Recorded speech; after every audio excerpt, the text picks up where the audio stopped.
ತ್ರೈಲೋಕ್ಯ ಸಂಪದಾಲೈಕ್ಯ ಸಮರುಲೇಖನ ವಿತ್ಯ ಸಚ್ಚಿದಾನಂದ ರೂಪಾಯ ಶಿವಾಯ ಬ್ರಹ್ಮಣೆ ನಮಃ. ಸರ್ವಪ್ರಥಮದಲ್ಲಿ ಅಖಿಲಾಂಡ ಕೋಟಿ ಬ್ರಹ್ಮಾಂಡ ನಾಯಕ ಸ್ವರೂಪಿ ಮೂರು ಲೋಕದ ಒಡೆಯ ಮುಕ್ಕಣ್ಣ ಶಿವರಾಯನ ಸದ್ವಜಾತ ಮುಖದಿಂದ ಉದ್ಭವಿಸಿ ಬಂದಿರತಕ್ಕಂಥ ಜಗದಾದಿ ಜಗದ್ಗುರು ರೇವಣ ಸಿದ್ದೇಶ್ವರರ ಕರ್ತೃಗದ್ದಿಗೆ ಎನ್ನ ಅನಂತ ಕೋಟಿ ದೀರ್ಘದಂಡ ನಮಸ್ಕಾರಗಳನ್ನ ಭಕ್ತಿಯಿಂದ ಸಮರ್ಪಿಸಿ, ಭೂಮಿಯ ಮೇಲೆ ಮೀರತಕ್ಕಂಥ ದೈತರ ಸಂಹಾರಕ್ಕಾಗಿ ಬಂದಿರತಕ್ಕಂಥ ವೀರಭದ್ರನ ಪ್ರತಿಸ್ವರೂಪನಾಗಿರತಕ್ಕಂಥ ಬೀರೇಶ್ವರರ ಭಕ್ತಿಯ ಸನ್ನಿಧಾನಕ್ಕೂ ಕೂಡ ಎನ್ನ ಅನಂತ ಕೋಟಿ ಶರಣಾರ್ಥಿಗಳನ್ನ ಸಮರ್ಪಿಸಿ, ಮಹಿಮಾ ಪುರುಷ ಮಹಾತ್ಮ ಮಾಳಿಂಗರಾಯರಲ್ಲಿ, ಈ ನಾಡಿನ ಬಸವಾದಿ ಶರಣರಲ್ಲಿ ಸೂಫಿ ಸಂತರನ್ನ ಮೊದಲು ಮಾಡಿಕೊಂಡು ನಡೆದಾಡೋ ದೇವರು ಸಿದ್ದೇಶ್ವರ ಪಂಗಳೂರ ಪಾದ ಪದ್ಮಗಳಿಗೂ ಕೂಡ ಎನ್ನ ಅನಂತ ಕೋಟಿ ದೀರ್ಘದಂಡ ನಮಸ್ಕಾರಗಳನ್ನು ಸಮರ್ಪಿಸಿ, ಭೀಮನಗೇಡ ಬೀದರ್ ಜಿಲ್ಲೆಯ ಅದ್ಭುತವಾಗಿರತಕ್ಕಂಥ ಒಂದು ಕ್ಷೇತ್ರ. ಊರಿನ ಹೆಸರು ಹೆಂಗದಂದ್ರೆ ಭೀಮಳಗೇಡ. ಭೀಮ ಅಂದ್ರೆ ನಮಗೆಲ್ಲ ಗೊತ್ತದ, ಶಕ್ತಿವಾದ ಭೀಮ. ನಿಮ್ಮೂರೊಳಗೆ ಎಂತ ಶಕ್ತಿ ಅದಂದ್ರ ಆಧ್ಯಾತ್ಮಿಕದ ಭಕ್ತಿಯ ಶಕ್ತಿ ಇವತ್ತು ನಮ್ಮೆಲ್ಲರಿಗೂ ಕೂಡ ಬೇಕಿದೆ. ಓಂ ಶಾಂತಿ ಗಣೇಶನ ಯುವಕ ಮಂಡಳಿಯವರು ಬಹಳ ಅದ್ಭುತವಾಗಿರತಕ್ಕಂಥ ಗಣೇಶನ ಪ್ರತಿಷ್ಠಾಪನಾ ಕಾರ್ಯಕ್ರಮಗಳ ಜೊತೆಗೆ ಒಂದು ಧಾರ್ಮಿಕ ಧರ್ಮ ಕಾರ್ಯವನ್ನ ಬಹಳ ಶ್ರದ್ಧಾಪೂರ್ವಕವಾಗಿ ಆಚರಣೆ ಮಾಡಕ್ಕೆ ನಮಗೆಲ್ಲ ಹೆಂಗಾಗ್ಬಿಟ್ಟದಂದ್ರ ಗಣೇಶನ ಆಚರಣೆಗಳಂದ್ರ ಒಂದು ತರ ಮೋಜು ಮಸ್ತಿಗಳಾಗಿ ಬಿಟ್ಟಿದ್ದಾರೆ. ಇವತ್ತೆಲ್ಲ ಗಣಪತಿ ತರಾಗೂ ಡಿಜೆ ಹಚ್ತಾರ, ಒಯ್ಯಾಗೂ ಡಿಜೆ ಹಚ್ತಾರ, ಕುಣಿತಾರ. DJ ಬಂದಾದ್ರೂ generator ಸೌಂಡಿಗ್ರೆ ಕುಣಿತಿರ್ತಾರ. ಆದ್ರ ಇವತ್ತು ಹೆಂಗ ಕುಣ್ಸಾಕತ್ತಾರ ಇವತ್ತು ಓಂ ಶಾಂತಿ ಗಣೇಶದವ್ರಂದ್ರ ಭಕ್ತಿಯ ಪರ್ವದೊಳಗ ಭಕ್ತರನ್ನ ಕುಣ್ಸಾಕತ್ತಂತ ಊರು ಇವತ್ತು ಭೀಮಳಗೇಡ ಅಂತ ಬಹಳ ನಮ್ಗೆಲ್ಲ ಭಾರತ ದೇಶದ ಸನಾತನ ಧರ್ಮದ ಸಂಸ್ಕೃತಿ ಒಳಗ ಅತ್ಯಂತ ಪವಿತ್ರವಾಗಿರತಕ್ಕಂಥ ಭರತ ಭೂಮಿ. ಯಾರೇ ವಿದೇಶಿದವರು ನನ್ನ ಭಗವದ್ಗೀತೆಯನ್ನ, ನನ್ನ ಸನಾತನ ಧರ್ಮದ ಸಂಸ್ಕೃತಿಯನ್ನ ತಿಳ್ಕೊಂಡಿರ್ತಕ್ಕಂಥ ಒಬ್ಬ ಪುಣ್ಯಾತ್ಮ ಮೊಟ್ಟ ಮೊದಲ ಬಾರಿಗೆ ಭಾರತಕ್ಕೆ ಬರ್ತಿದ್ದಂತ. ಎಲ್ಲಾರು ವಿಮಾನದೊಳಗಿನ ಇಳಿತಿರ್ತಾರ. ಎಲ್ಲಾರು ಇಳಿಯಾಗ ಈ ಭರತ ಭೂಮಿಯ ಸಂಸ್ಕೃತಿ ಸಂಪ್ರದಾಯವನ್ನ ತಿಳ್ಕಿರ್ತಕ್ಕಂಥ ಒಬ್ಬ ವಿದೇಶಿಗ ಇಳಿಯುವಾಗ ಅವನ ಚಪ್ಪಲಿಗಳನ್ನ ಕೈ ಒಳಗೆ ಹಿಡ್ಕೊಂಡು ಇಳಿದಿರ್ತಾನ. ಅವನ ಜೊತೆಗೆ ಬಂದವ್ರಂತಾರ, ಸಾಹೇಬ್ರ ನೀವು ಬಹಳ ದೊಡ್ಡ ಸಾಹೇಬ್ರು, ನಮ್ ದೊಡ್ಡ ದೊಡ್ಡ ಕಂಪ್ನಿಗಳು ಅದಾವು, ನಾವೆಲ್ಲ ಬಹಳ ದೊಡ್ಡ ಹೆಸರು ಮಾಡದವ್ರದೇವಿ, ಈ ಅರ್ಧ ವಿಶ್ವದಾಗ ನಮ್ ಹೆಸರು ಐತಿ, ಮತ್ತ ಬಹಳ ತಿಳ್ಕೊಂಡವ್ರ ಅದಿರಿ, ಭಾರತಕ್ಕೆ ಬರಾಕ ಯಾಕೆ ಅಸಹ್ಯವಾಗಿ ಕೈ ಒಳಗೆ ಚಪ್ಪಲಿ ಹಿಡ್ಕೊಂಡಿರಿ ಅಂತ ಹೇಳಿ ಅವ್ರ ಜೊತೆಗಿದ್ದವ್ರು ಕೇಳ್ತಾರಂತ. ಅವಾಗ ಜ್ಞಾನಿ ಹೇಳ್ತಾನ, ನೋಡಪ್ಪ, ಮಣಿ ಅಂದ ಮ್ಯಾಗ ಒಂದು ಜಗಲಿ ಮಣಿ ಇರ್ತದ. ನಾವೆಲ್ಲಾ ಕಡೆ ಹೆಂಗೋ ಹೋಗಲಕ್ಕ, ಆದ್ರ ಜಗಲಿ ಮಣಿ ಹೋಗ್ಬೇಕಾದ್ರ ಚಪ್ಪಲಿ ಹಾಕೊಂಡು ಹೋಗಂಗಿಲ್ಲ. ಅಷ್ಟೇ ಅಲ್ಲ, ನಮ್ಮ ಬಾಬಾ ಭಕ್ತಿ ಶುದ್ಧವಾಗಿ ಇಟ್ಕೊಂಡು ಹೋಗ್ತೀವಿ. ಜಗತ್ತೊಳಗ ಯಾವ್ಯಾವ್ದೋ ದೇಶ ಇರ್ಲಿ, ಯಾವ್ಯಾವ್ದೋ ಮಣಿ ಇರ್ಲಿ, ನನ್ನ ಭಾರತ ಭೂಮಿ ಒಂದು ಪವಿತ್ರವಾಗಿರತಕ್ಕಂಥ ಜಗಲಿಯ ಮಣಿ ಇದ್ದಂಗ ಅಂತ ತಿಳ್ಕೊಂಡು ಒಬ್ಬ ವಿದೇಶದ ಜ್ಞಾನಿ ಈ ಭರತ ಭೂಮಿಗೆ ಕಾಲಿಡಬೇಕಾದ್ರೆ ಇದನ್ನ ಜಗಲಿಯ ಮಣಿ ಅಂತ ಕರೀತಾರಂದ್ರ ಈ ಭರತ ಭೂಮಿಯ ಸಂಪ್ರದಾಯ ಸಂಸ್ಕಾರದ ತಾಕತ್ ಹೆಂಗಿರ್ಬೇಕು ನಾವೆಲ್ಲ ಅರ್ಥ ಮಾಡ್ಬೇಕು. ಒಂದಿನ ಸ್ವಾಮಿ ವಿವೇಕಾನಂದರು ವಿದೇಶಕ್ಕೆ ಹೋಗಿರ್ತಾರ. ಚಿಕಾಗೋ ಅನ್ನುವಂತ ಒಂದು ನಗರಕ್ಕೆ ಹೋಗಿರ್ತಾರಂತ. ಅಲ್ಲಿ ಸಾವಿರಾರು ಜನ ಪಂಡಿತರು ಬಂದಿದ್ರು. ಅವ್ರ್ಯಾರು ನಮ್ಮ ದೇಶದವರಲ್ಲ, ಎಲ್ಲ ದೇಶದ ಪಂಡಿತರು, ಜ್ಞಾನವಂತರು, ಎಲ್ಲೆಲ್ಲರೂ ತಮ್ಮ ತಮ್ಮ ದೇಶವನ್ನ ಪ್ರತಿನಿಧಿಸಿ ಬಂದಿದ್ರಂತ. ಅವಾಗ ಸ್ವಾಮಿ ವಿವೇಕಾನಂದರು ಕೂಡ ಆ ಒಂದು ಕಾರ್ಯಕ್ರಮದಾಗ ಭಾಗವಹಿಸಿದ್ರು. ಎಲ್ಲಾ ಪಂಡಿತರನ್ನ ಎಲ್ಲ ಮುಖಂಡರುಗಳು ಹೆಂಗಿದ್ರಂದ್ರ ಸೂಟು ಬೂಟು ಕೋಟು ತೊಟ್ಟ ಅವ್ರು ನೋಡಿದ್ರ ಲಕ ಲಕ ಲಕ ಕಾಣ್ತಿದ್ರಂತ. ಆದ್ರೆ ಸ್ವಾಮಿ ವಿವೇಕಾನಂದರು ತಲೆ ಮ್ಯಾಲೊಂದು ಕೇಸರಿ ಪಟಕ ಕಟ್ಕೊಂಡು, ಮೈ ಮ್ಯಾಗ ಕೇಸರಿಯ ಕಾವಿ ಬಟ್ಟಿಯನ್ನು ಕಟ್ಕೊಂಡು ಒಂದು ಸನ್ಯಾಸಿ ಆ ಕಾರ್ಯಕ್ರಮದೊಳಗೆ ಭಾಗವಹಿಸಿದ್ರು. ಅವರನ್ನ ನೋಡಿದಾಗ ಬಹಳಷ್ಟು ಜನ ಕೀಳಾಗಿ ಕಾಣ್ತಿದ್ರು. ಯಾಕ ಇಂತ ಒಂದು ದೊಡ್ಡ ಕಾರ್ಯಕ್ರಮ, ವಿಶ್ವ ಮಟ್ಟದೊಳಗೆ ದೊಡ್ಡ ಕಾರ್ಯಕ್ರಮ ನಡೆದದ, ಈ ಕಾರ್ಯಕ್ರಮದಾಗ ಇಂಥವ್ನಿಗೆ ಯಾಕೆ ಕರ್ಸ್ಯಾರ, ಇಂಥವ್ನಿಗೆ ಯಾಕೆ ಕರ್ಸ್ಯಾರ ಅಂತ ಅವರವರ ಮಾತಾಡ್ಕೊತಿದ್ರು. ಅವಾಗ ಸ್ವಾಮಿ ವಿವೇಕಾನಂದ ಅವರನ್ನ ಬಟ್ಟಿಯನ್ನ ನೋಡಿ, ಅವ್ರ ಉಡುಪುಗಳನ್ನ ನೋಡಿ ಕೀಳಾಗಿ ಕಂಡಿರ್ತಕ್ಕಂಥವರು ಸ್ವಾಮಿ ವಿವೇಕಾನಂದ ಅವರ ಆರಂಭಿಕ ಭಾಷಣದೊಳಗೆ ಅವರ ಎರಡು ನುಡಿ ಅವರ ಬಾಯಿಂದ ಬಂದಾಗ ಕೀಳಾಗಿ ಕಂಡಿರ್ತಕ್ಕಂಥವ್ರೆಲ್ಲರೂ ಕೂಡ ತಲೆ ಬಗ್ಗಿಸಿ ನಮಸ್ಕಾರ ಮಾಡಿರ್ತಕ್ಕಂಥದ್ದು ಅದು ನನ್ನ ಸನಾತನ ಧರ್ಮದ ಸಂಸ್ಕೃತಿ, ಭರತ ಭೂಮಿಯ ಜ್ಞಾನ ಅನ್ನುವಂತ ನಾವೆಲ್ಲರೂ ಕೂಡ ಅರಿಬೇಕು. ಅದೇ ಸ್ವಾಮಿ ವಿವೇಕಾನಂದವ್ರು ಕೇಳ್ತಾರಂತ, ನೀವರೇ ನಿಮ್ಮ ಭಾರತ ದೇಶದ ಸಾಂಸ್ಕೃತಿಕ ಉಡುಪುಗಳನ್ನ ತೊಟ್ಟು ಬಂದಿದ್ದೀರಿ, ತಲೆ ಮ್ಯಾಗ ಕೇಸರಿ ಪಟ್ಕ ಐತಿ, ಕಾವಿ ಬಟ್ಟಿ ತೊಟ್ಟಿರಿ, ಆದ್ರೆ ಕಾಲೊಳಗ ಬೂಟ್ ಯಾಕೆ ಹಾಕೊಂಡ್ ಬಂದಿರಿ ನಮ್ಮ ದೇಶದ ಅಂತ ಕೇಳಿದ್ರ ಒಂದಿಷ್ಟು ಮಂದಿ ಆ ದೇಶದವ್ರು. ಇವಾಗ ಸ್ವಾಮಿ ವಿವೇಕಾನಂದರು ಹೇಳ್ತಾರಂತ, ನನ್ನ ದೇಶದ ಸನಾತನ ಧರ್ಮದ ಸಂಸ್ಕೃತಿಯನ್ನ ಸಾರುವಂತ ಉಡುಪುಗಳನ್ನ ನನ್ನ ತಲೆ ಮ್ಯಾಗ ತೊಟ್ಟಿದ್ದೀನಿ, ವಿದೇಶದ ಬೂಟುಗಳನ್ನ ನನ್ನ ಕಾಲೊಳಗ ಮೆಟ್ಟಿದ್ದೀನಿ ಅಂತ ಹೇಳಿ ಸ್ವಾಮಿ ವಿವೇಕಾನಂದರು ಹೇಳ್ತಾರಂತ. ನಾವೆಲ್ಲ ಕೂಡ ಹೆಂಗಾಗತ್ತೀವಿ ಅಂದ್ರ ಆಧುನಿಕ ಯುಗಕ್ಕೆ ಬೆನ್ನು ಹತ್ತಿ ಬಿಟ್ಟೇವಿ. ಯಾವ್ದೋ ದೇಶನಾಗ ಅಂತ ತಂದಾರಂದ್ರ ನಮ್ಮ ದೇಶನಾಗೂ ಅಂತದ ಮಾಡೋದು. ಮೊದಲ ನಮ್ಮ ದೇಶದೊಳಗೆ ಏನಿತ್ತು ಅನ್ನುವಂಥದ್ದು ಅರಿವು ನನ್ನ ಒಳಗಿರ್ಬೇಕು. ಇವತ್ತು ಏನೇನೇ ಆಚರಣೆಗಳು ಬರಲಿ, ದೇಶ ಎಷ್ಟೋ ಮುಂದುವರಿಲಿ, ಆದ್ರೆ ನನ್ನ ಸನಾತನ ಧರ್ಮದ ಸಂಸ್ಕೃತಿಯನ್ನು ನಾವ್ಯಾರು ಕೂಡ ಮರಿಬಾರ್ದು. ಯಾಕೆ ಇಷ್ಟೊಂದು ಪೂಜ್ಯ ಭಾವ ಭಾರತಕ್ಕೆ ಕಾಣ್ತಾರಂದ್ರ ಇಲ್ಲಿರ್ತಕ್ಕಂಥ ಸಂಸ್ಕೃತಿ. ಇವತ್ತೆಲ್ಲ ವಿಶ್ವವಿದ್ಯಾಲಯಗಳು, ಎಲ್ಲ ಶಾಲೆಗಳು, ಎಲ್ಲ ಕಾಲೇಜುಗಳು ಏನ್ ಕೊಡ್ತಾವು ಅಂದ್ರೆ ವಿದ್ಯೆ ಕೊಡ್ತಾವ, ಹೌದಲ್ಲ? ಎಲ್ಲಾ ಶಾಲೆ ಒಳಗೆ ಕಲಿಸುವಂತಹದ್ದು ಶಿಕ್ಷಣ. ಆದ್ರೆ ಇಂಥ ಧರ್ಮ ಸಭೆಗಳು, ಇಂಥ ಗಣೇಶನ ಕಾರ್ಯಕ್ರಮಗಳು, ಇವತ್ತ ನಿಮ್ಮೂರೊಳಗೆ ಮಾಡಿರ್ತಕ್ಕಂತ ಕಾರ್ಯಕ್ರಮ ಧರ್ಮ ವೇದಿಕೆ ಪ್ರವಚನ ಕಲಿಸಿಕೊಡುವಂತಹದ್ದು ನನ್ನ ಭಾರತ ದೇಶದ ಸಂಸ್ಕಾರ ಅನ್ನುವಂತಹದನ್ನ ಎಲ್ಲರೂ ಕೂಡ ಅರ್ಥೈಸಿಕೊಳ್ಬೇಕು. ವಿದ್ಯೆದಕ್ಕಿಂತ ನನ್ನ ಭಾರತ ದೇಶದ ಸಂಸ್ಕಾರಕ್ಕೆ ದೊಡ್ಡ ಬೆಲೆ ಐತಿ.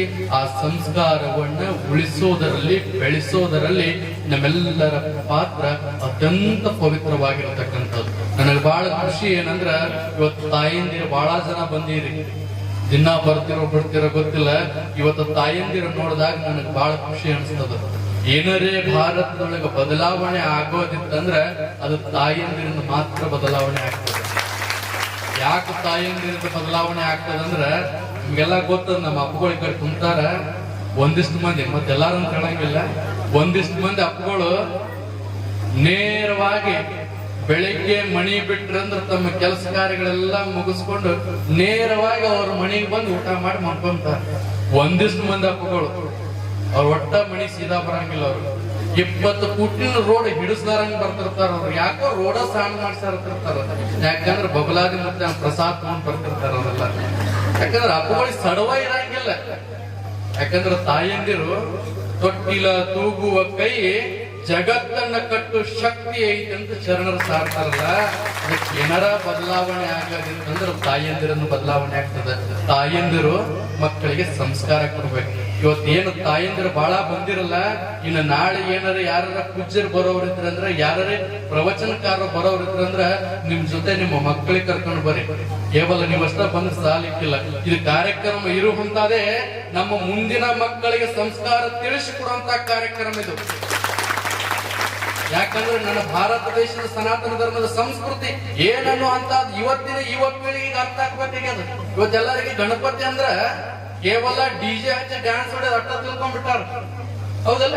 ಅದ್ರ ನಿಟ್ಟಿನೊಳಗೆ ತಾಯಂದಿರೆಲ್ಲರೂ ಕೂಡ ಬರುವಂತ ದಿನ ಮಾಡಿದ್ರು. ಏನಾರ ಧರ್ಮ ವೇದಿಕೆ ಮ್ಯಾಗ ಯಾರೇ ಪರಮ ಪೂಜ್ಯರ ಬರ್ತಾರ, ಯಾರೇ ಪ್ರವಚನಕಾರರ ಬರ್ತಾರಂದ್ರ ಮೊದಲು ನಮ್ಮ ಮಕ್ಕಳಿಗೆ ಕರ್ಕೊಂಡು ಬರೋಣ.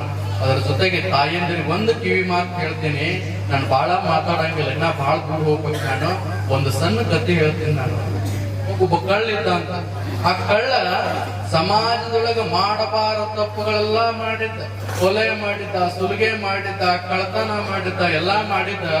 ಕೊನೆಗಾಲಕ್ಕೆ ಪೊಲೀಸರು ಅವನನ್ನು ಹಿಡಿತಾರ. ಹಿಡಿದ್ ಮ್ಯಾಗ ತಂದು ಕೋರ್ಟಿಗೆ ಪ್ರೊಡ್ಯೂಸ್ ಮಾಡ್ತಾರ. ಅವಾಗ ಕೋರ್ಟ್ ತೀರ್ಮಾನ ಮಾಡ್ತದ, ಇವನಿಗೆ ಬೇರೆ ಯಾವ ಶಿಕ್ಷೆನೂ ಉಳಿದಿಲ್ರಿ, ಕೊಡೋದಾದ್ರ ಇವನಿಗೆ ಕಲ್ಲು ಶಿಕ್ಷೆನೆ ಕೊಡ್ಬೇಕಂತ ಕೋರ್ಟ್ ತೀರ್ಮಾನ ಮಾಡ್ಬಿಡ್ತ. ಅವಾಗ ಕೋರ್ಟಿಂದ ಒಂದು ವಾಡಿಕೆ ಇರ್ತದ. ಏನಂದ್ರ ಎಲ್ಲಾ ತಪ್ಪು ಮಾಡಿ ಎಲ್ಲಾ ಮಾಡಿ ಆದ್ರ ನೀನು ಕೊನೆ ಆಶೆ ಏನೈತಿ ಕೇಳಪ್ಪ ಅಂತ ಹೇಳಿ ಕೋರ್ಟಿನ ವಾಡಿಕೆ ಪ್ರಕಾರ ಅವನಿಗೆ ಕೇಳ್ತಾರ. ಅವ ಅಂತಾನ, ನೋಡ್ರಿ ಸಮಾಜದೊಳಗೆ ನಾನೆಲ್ಲಾ ತಪ್ಪುಗಳನ್ನು ಮಾಡೀನಿ, ಎಲ್ಲಾ ಮಾಡೀನಿ. ಆದ್ರೆ ನನ್ನ ಕೊನೆ ಆಶೆ ಏನಂದ್ರ ನನ್ನ ಹೆತ್ತ ತಾಯಿನ ಒಂದು ಸಲ ನನ್ನ ಮುಂದೆ ಕರ್ಕೊಂಡು ಬರ್ರಿ ಅಂತ ಹೇಳ್ಬೇಕು. ಅವಾಗ ಪೊಲೀಸ್ ಹೋಗ್ತಾರ, ತಾಯಿನ ಹುಡ್ಕೊಂಡು ಕರ್ಕೊಂಡು ಬಂದು ಆ ಅಪರಾಧಿ ಮುಂದೆ ತಂದು ನಿಂದ್ರಿಸ್ತಾರಂತ. ಅವಾಗ ತಾಯಿ ಹೇಳ್ತಾಳ, ಏನಪ್ಪ 4 ದಿವಸದೊಳಗೆ ನಿನಗೆ ಗಲ್ಲಿಗೆ 4 ದಿವಸದೊಳಗೆ ನಿನ್ನ ಪ್ರಾಣ ಬಿಡಾಮದಿ. ನೀ ಹುಟ್ಟಿದ ನನಗೊಂದು ಕಳಂಕ ಆಗಿಬಿಟ್ಟದ. ಇವತ್ತು ಸಮಾಜದೊಳಗೆ ನಾನು ತಲೆ ಎತ್ತಿ ತಿರುಗಾಡದಂಗ ಆಗಿಬಿಟ್ಟದಪ್ಪ. ಇದೆಲ್ಲ ನಿನ್ನಿಂದ ಅಂತ ತಾಯಿ ರೋಧಿಸ್ತಿರ್ತಾಳ. ಅವಾಗ ಅಪರಾಧಿ ಹೇಳ್ತಾನ, ಯವ್ವ ಇಡೀ ಸಮಾಜ ನನ್ನ ಕೆಟ್ಟ ಒಂದೈತಿ, ಕಳ್ಳ ಅಂದೈತಿ, ದರೋಡೆಕೋರ್ ಅಂದೈತಲ್ಲ, ಇದಕ್ಕೆಲ್ಲ ಕಾರಣ ಏನನ್ನು ಅಂತ ಇಡೀ ಸಮಾಜಕ್ಕೆ ತಿಳಿಬೇಕಾಗ್ಯದವ ಅಂತಂದ್ರು. ಅವಾಗ ತಾಯಿ ಅಂತಾಳ, ಯಾರಪ್ಪ ಇದಕ್ಕೆಲ್ಲ ಕಾರಣ? ಅವಾಗ ಅಪರಾಧ ಹೇಳ್ತಾನ, ಇದಕ್ಕೆಲ್ಲ ಕಾರಣ ತಾಯಿ ನೀನದಿ ನೋಡು. ಅವಾಗ ತಾಯಿ ಕರಳು ಚೂರ್ ಅಂತದ. ಯಾಕಂದ್ರ ಹೆತ್ತು ಹೊತ್ತು ಸಾಕಿ ಸಲುವಿ ಬಹಳ ಕಷ್ಟದಿಂದ ಜೋಪಾನ ಮಾಡಿರ್ತಾಳ. ತಾಯಿ ಗರ್ಭವತಿ ಇದ್ದಾಗ ಮಗುವಿಗೆ ಏನಾರ ತೊಂದರೆ ಆಗಿತ್ತಂತ ಏನೂ ಕೆಲಸ ಮಾಡಕ್ ಹೋಗಂಗಿಲ್ಲ. ಯಾಕಂದ್ರ ಹೊಟ್ಟಿ ಒಳಗ್ ನನ್ನ ಕೂಸದಂತ ಎಷ್ಟು ಕಷ್ಟಪಟ್ಟ ತನಗ ಬಂದಿರತಕ್ಕಂತ ನೋವುಗಳನ್ನೆಲ್ಲ ನುಂಗಿ, ಜೀವನದೊಳಗ ದೊಡ್ಡ ನೋವು ಯಾವಾದ್ರಿದ್ರ ಮಕ್ಕಳಿಗೆ ಜನ್ಮ ನೀಡುವಂತ ಸಂದರ್ಭದೊಳಗೆ ಎಷ್ಟ ನೋವಾದ್ರೂ ತಡ್ಕೊಂಡು ಆ ಮಗುವಿನ ಅಳುವಿನೊಳಗೆ ಖುಷಿ ಪಡಕ್ಕೆ ತಾಯಿ, ಆ ತಾಯಿಗೆ ನೀನ ಕಾರಣಂದಾಗ ಮುಗಿಲೇ ತಲೆ ಮ್ಯಾಗ ಬಿದ್ದಂಗ. ಅವಾಗ ತಾಯಿ ಅಂತಾಳ, ಯಾಕಪ್ಪ ಇಂತ ಮಾತುಗಳನ್ನು ನುಡಿತೀನಿ ನೀನು ಅಂತಂದಾಗ ಅಪರಾಧಿ ಹೇಳ್ತಾನ, ಯವ್ವ ನೀನ್ ನೆನಪು ಮಾಡ್ಕೋ, ನಾವೊಂದ್ 5 ವರ್ಷದ ಬಾಲಕಿದ್ದೆ. ನಿನ್ನ ಕೈ ಹಿಡ್ಕೊಂಡು ಬಾಜಾರದೊಳಗ ಮಾರ್ಕೆಟ್ದೊಳಗ ಸಂತಿ ಮಾಡಾಗ ನಿನ್ನ ಜೊತೆಗೆ ಬರ್ತಿದ್ದ. ಅವಾಗ ಒಂದು ದಿನ ನನಗೆ ಬಹಳ ಹೊಟ್ಟೆ ಹಸ್ತಿತ್ತು. ಯವ್ವ ನನಗೊಂದು ಹಣ್ಣು ಕೊಡಿಸು, ನನಗೊಂದು ಹಣ್ಣು ಕೊಡಿಸು ಅಂತ ಹೇಳಿ ನಾನು ಬಹಳ ರೋಧಿಸಿ ನಿನಗೆ ಕೇಳ್ತಿದ್ದೆ. ಆದ್ರೆ ನನ್ನ ರೋದನೆ ನಿನಗೆ ಕೇಳಿಸ್ಲಿಲ್ಲ, ನೀನು ನನಗೆ ಹಣ್ಣು ಕೊಡಿಸ್ಲಿಲ್ಲವ. ಆದ್ರೆ ನಾ ಹಂಗ ಬಿಡ್ಲಿಲ್ಲ. ನಿನ್ನ ಕೈ ಕಸರ್ಕೊಂಡು ಭಗವಾನರ ಬುಟ್ಟಿ ಒಳಗಿನೊಂದು ಹಣ್ಣ ನಾನು ತುಡುಗು ಮಾಡಿ ತಗೊಂಡು ಮಣಿಗೆ ಓಡಿ ಬಂದ.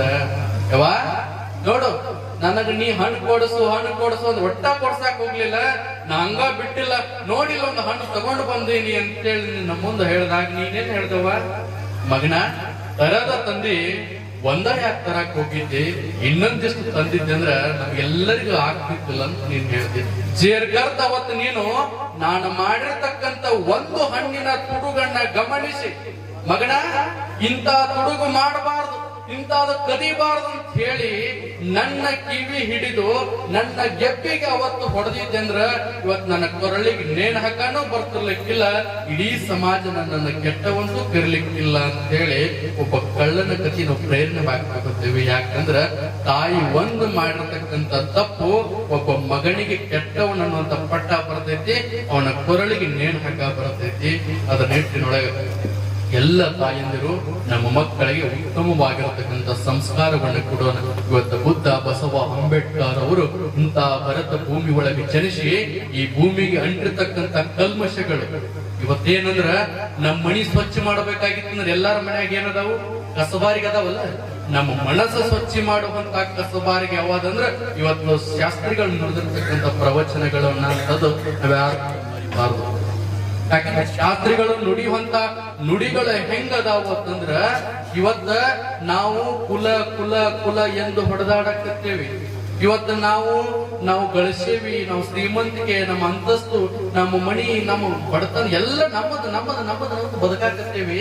ಇವತ್ತು ವಿಚಾರ ಮಾಡ್ರಿ, ಇವತ್ತು ನಿಮ್ ಊರಿಂದ ಸಮುದ್ರ ಎಷ್ಟು ದೂರ ಐತ್ರಿ? ಒಂದು 500 ಕಿಲೋಮೀಟರ್ ದೂರ ಐತ್ರಿ. ಆದ್ರ ಇವತ್ತು 500 ಕಿಲೋಮೀಟರ್ ನೀರ್ ನಿಮ್ ಮಳಿಗೆ, ನಿಮ್ ಊರಿಗೆ ಏನಾದ್ರು ತರಬೇಕಾಗಿತ್ತಂದ್ರೆ ಇವತ್ತಿನ ರಾಜಕಾರಣಿಗಳಿಂದ ಸಾಧ್ಯ ಇಲ್ಲ. ಆದ್ರೆ ವಿಚಾರ ಮಾಡ್ರಿ, ಭಗವಂತ ಎಲ್ಲೇ ಇರ್ತಕ್ಕಂತ ಸಮುದ್ರದ ನೀರನ್ನ ಮಳಿ ರೂಪದಾಗ ತಂದು ನನ್ನ ಮಣಿ ಬಾಗಲ್ ತನಕ ಹಾಕಾಕತ್ತಾನ. ಹೌದಲ್ಲ? ಇವತ್ತ ನಿತ್ಯ ಉರಿಯುವಂತ ಸೂರ್ಯ ಒಂದಿನ ಬೇಸರ ಮಾಡ್ಕೊಂಡಾನ, ನಿತ್ಯವೂ ಕೂಡ ಉರಿಯಾಕತ್ತಾನ. ಇದೆಲ್ಲ ಕೋವಿಡ್ ಬಂದಿತ್ತು, ಕೊರೋನಾ ಬಂದಿತ್ತು, ಎಷ್ಟೋ ಜನ ಕೋವಿಡ್ ದಾಗ ತೀರ್ಕೊಂಡ್ರು. ಯಾಕ? ಆಕ್ಸಿಜನ್ ಸಿಗ್ಲಾರ್ಕ. ಇವತ್ ವಿಚಾರ ಮಾಡ್ರಿ, ಎಷ್ಟೋ ಲಕ್ಷ ವರ್ಷದಿಂದ ಭಗವಂತ ಫ್ರೀಯಾಗಿ ಆಕ್ಸಿಜನ್ ಕೊಡಾಕತ್ತಾನ. ಹೌದಲ್ಲ? ಇವತ್ತು ಒಂದ ಕಾಳು ಏನಾರ ಕೈ ಜಾರಿ ಭೂಮಿಗೆ ಬಿತ್ತಂದ್ರ, ಒಂದು ಗೋಧಿ ಕಾಳು, ಅಕ್ಕಿ ಕಾಳು, ಒಂದು ಜ್ವಾಳದ ಕಾಳು ಕೈ ಜಾರಿ ಭೂಮಿಗೆ ಬಿತ್ತಂದ್ರ ಎಷ್ಟು ದೊಡ್ಡ ಕನಿ ಆಗ್ತದ. ಅದೇನಾರ ನಮ್ಮಪ್ಪ ಗಳಿಸಿಟ್ಟಿದ್ದದ? ಭಗವಂತ ನಮಗಾಗಿ ಸೃಷ್ಟಿ ಮಾಡಿ ಕೊಟ್ಟಿರ್ತಾನ. ಆದ್ರ ಭಗವಂತನಿಗೆ ನಾವೇನು ಕೊಟ್ಟೇವಿ? ಇದು ಹೊಲ ಎಲ್ಲ ನಮ್ದ ನೋಡ್ರಿ ಅಂತೇವಿ. ಇದು ಏನ್ ದೊಡ್ಡ ಕಟ್ಸಿದ 3 ಅಂತಸ್ತಿನ ಮನಿ ಇದ್ದಲ್ರಿ, ಇದು ನಮ್ಮದ ಅಂತೇವಿ. ಇವತ್ತು ವಿಚಾರ ಮಾಡ್ರಿ, ಒಂದು ಜೇನು ಆ ಹೂವಿನ ಮ್ಯಾಲಿನ ಮಕರಂದವನ್ನು ಹೀರ್ಕೊಂಡು ಬಂದು ಒಂದು ಸಿಹಿ ಆಗಿರತಕ್ಕಂತ ಗೂಡು ಕಟ್ತದ. ಆದ್ರೆ ನಿಮ್ಮಂತವ್ರು ಹೋಗಿ ಅದಕ್ಕೆ ಹೊಗೆ ಹಾಕಿ ಹುಳ ಓಡಿಸಿ ಆ ಜೇನು ತಗೊಂಡು ಬಂದು ನಾವು ತಿಂತೇವಲ್ಲ, ಹಂಗ ನಮ್ಮ ಬದುಕು. ನಾವು ನಂದು ನಂದು ನಂದು ಅಂತ ಎಟ್ಟ ಗಳಿಕೆ ಮಾಡಿದ್ರು ಒಂದು ದಿನ ಹುಳ ಹಾರಿ ಹೋದಂಗ ನಾವು ಹಾರಿ ಹೋಗ್ತೀವಿ. ನಮ್ಮ ಶ್ರೀಮಂತಿಕೆ ನಾವು ಗಳಿಸಿರ್ತಕ್ಕಂತ ಇನ್ಯಾರೋ ತಿಂದು ಹೋಗ್ತಾರ. ಅದ್ರ ನಿಟ್ಟಿನೊಳಗೆ ಏನು ಧರ್ಮದ ಕಾರ್ಯಗಳು ನಡೀತಾವೋ, ಏನು ಧಾರ್ಮಿಕ ಕಾರ್ಯಗಳು ನಡೀತಾವೋ ಅದಕ್ಕೆ ಪ್ರತಿಫಲ ಅಪೇಕ್ಷವಿಲ್ಲದೆ ನೀವು ಸಹಕಾರ ಮಾಡ್ರಿ. ನೀವು ಅದಕ್ಕ ಪ್ರತಿಫಲ ಅಪೇಕ್ಷೆ ಇಲ್ಲದೆ ಆ ಕಾರ್ಯಕ್ಕೆ ನೀವು ಕೈ ಜೋಡಿಸ್ರಿ. ಅವಾಗ ಭಗವಂತ ಕೊಟ್ಟಿರತಕ್ಕಂತ ಎಲ್ಲದಕ್ಕೂ ಕೂಡ ನಿಮ್ಮ ಆಶೀರ್ವಾದ ಇರ್ತದ. ಉಣಾಗ ಭಗವಂತ ಹೇಳಿಬಿಡ್ರಿ, ಎಲ್ಲಾ ನಿಂದಪ್ಪ ತಂದು ಬಿಡ್ರಿ. ಅಮಾಯನ ಬಂದು ತಗೊಂಡ್ ಹೋಗಂಗಿಲ್ಲ. ಒಂದು ತುತ್ತು ಊಟ ಮಾಡ್ತಿರ್ತಿರ್ಲ, ಯಾರೋ ರೋಡ್ ಮೇಲೆ ಹಾದು ಹೊಂಟಿರ್ತಾರ, ಅವ್ರಂತಿರ್ತಾರ ಬರ್ರಿ ಊಟ ಮಾಡೋಣ. ಅವ್ರೇನ್ ಬರಂಗಿಲ್ಲ, ಅಣಬಕ್. ಇದು ಸಂಸ್ಕಾರ. ಭಗವಂತನ ಹೆಸರ ಮ್ಯಾಗ ಏನಾರೇನು ಮಾಡುವಂತ ಕಾರ್ಯ. ಒಂದ್ ಗಾಡಿ ತಗೊಂಡೆವು, ಮತ್ತೊಂದ್ ತಗೊಂಡೆವು ಅಂದ್ರೆ ಎಲ್ಲಾ ನಿನ್ನಿಂದಪ್ಪ ಅಂತನ್ರಿ, ನೀವೇನ್ ಅವನಿಗೆ ಕೊಡಂಗಿಲ್ಲ. ಇದು ಏನಂತಾರಂದ್ರ ಭಕ್ತಿ ಭಾವ ಅಂತಾರ. ಭಕ್ತಿ ಭಾವದಿಂದ ನಡ್ಕೊಂಡಿದ್ದೇ ಆಗಿತ್ತಂದ್ರ ನಮ್ಗ ಒಂದಿಷ್ಟು ಮಂದಿ ಕಡೆ ಕೆಟ್ಟ ಸಟಾದವ್. ಹೆಂಗಂದ್ರ ಇವತ್ ಯಾರೇ ಮುಂದೆ ಹೊಂಟಿದ್ರಂದ್ರ ಅವರಿಗೆ ಚೀಟಿ ಮಾಡಿಸೋದು, ಅವ್ರಿಗೆ ಲಿಂಬಿಕಾಯಿ ಮಾಡಿಸೋದು. ಯಾರ ಚಲೋ ಗಾಡಿ ತೊಂದ್ರಂದ್ರ 4 ದಿನದಾಗ ಆಕ್ಸಿಡೆಂಟ್ ಆಗ್ಬೇಕು ನೋಡ್ರಿ ಅಂತದೇನ್ರಿ, ಇದ್ರ ಮಂತ್ರಿಸ್ಕೊಡ್ರಿ ಅಂತಾರ ಒಬ್ಬಸ್ ಮಂದಿ. ನಮಗೂ ಕೇಳ್ಯಾರ ಎಷ್ಟೋ ಮಂದಿ. ಆದ್ರೆ ನೀವು ಹೇಳ್ತೀನಿ, ಭಗವಂತನ ಮ್ಯಾಲ ಭಕ್ತಿ ಇಟ್ಟು ಯಾವುದರ ದೇವರಿರ್ಲಿ, ನನ್ನ ದೇವರಿಗೆ ನಾಮ ಕೊಡಂಗಿಲ್ಲ. ಯಾವ ದೇವರಿರ್ಲಿ, ನಿಮ್ಮ ಧರ್ಮಕ್ಕೆ ನಿಮಗೆ ಬಿಟ್ಟಿರ್ತಕ್ಕಂಥದ್ದು. ಯಾವ ದೇವರಿದ್ರೂ ಕೂಡ ದೇವನೊಬ್ಬ ನಾಮ ಹಲವು ಅನ್ನುವಂಗ ದೇವರ ಮ್ಯಾಲ ಭಕ್ತಿ ಇಟ್ಟಿದ್ದೇ ಆಗಿತ್ತಂದ್ರೆ ಯಾವ ಚೀಟಿ ಚಿಪಾಟಿ ಯಾವುದೂ ಕೂಡ ನಡಿಲಾರಂಗ ಭಗವಂತ ನಿಮ್ಮ ಜೊತೆಗಿದ್ದ ಕಾಯ್ತಾನಂತ ಕೇಳ್ಕೊಂಡು ಒಂದು ಅದ್ಭುತವಾಗಿರತಕ್ಕಂತ ಕಾರ್ಯ. ಯಾಕಂದ್ರ ನಮ್ ಸೋದರ ರೊಟ್ಟಿ ಬಹಳ ಪುರ ನೀವು ಬರ್ಬೇಕ್ರಿ ಅಂತೇಳಿ ಬಹಳ ಒತ್ತಡ ಇದ್ರೂ ಕೂಡ ಇವತ್ತು ನಿಮ್ಮ ಭಕ್ತಿ ನಮ್ಮನ್ನ ಕೈ ಬೀಸಿ ನಿಮ್ ಊರಿಗೆ ಕರೆದದ ಅನ್ನುವಂತ ಭಾವ ನಮ್ಮನ್ನ ಇಟ್ಟುಕೊಂಡು ಇಲ್ಲಿ ಕೂಡಿರ್ತಕ್ಕಂಥ ಎಲ್ಲ ಶರಣು ತಾಯಿ ತಂದೆಯರಿಗೆ ಆ ಭಗವಂತ ವಿಘ್ನ ವಿನಾಶಕವಾಗಿರತಕ್ಕಂತ ಗಣೇಶನ ಆಶೀರ್ವಾದ ಆಗ್ಲಿ.